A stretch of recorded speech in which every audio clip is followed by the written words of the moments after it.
Hey everyone, in this video I'm going to be showing you how you can download Instagram on Windows 10 and 11. Now I'm going to be covering two ways in which you can do this. So to begin, the first way, we're going to go to the bottom left, press on the Start tab and write Microsoft Store. From there, press enter or simply click on this and you should be led to the Microsoft Store. Now the Microsoft Store is home to multiple applications on which you can download for your PC. And I highly recommend giving it a look to see what apps you may want. So from there, what we're going to do after it loads up is go to the top and we are going to be writing Instagram. From there, press enter, and once it loads up, you should see the Instagram app. As you can see, it only has a 4.2 star rating because it is quite bad.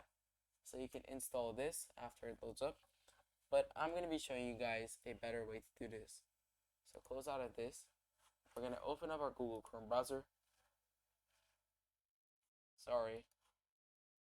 Let me open up a new window.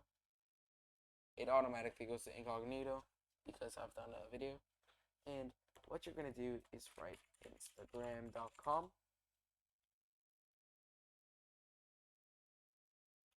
From there, your account can be whatever. This is a fake account I made.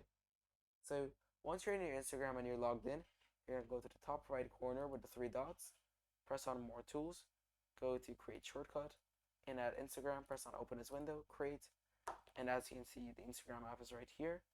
From there, you can either pin it to taskbar or just leave it there. So that's how to download Instagram on Windows 10 and 11. Thank you guys so much for watching. If you did enjoy this video, make sure to like and subscribe. And don't forget that bell icon so you don't miss any of Growmore Tech's tech tutorials. Other than that, I'll see you guys in the next video. Goodbye.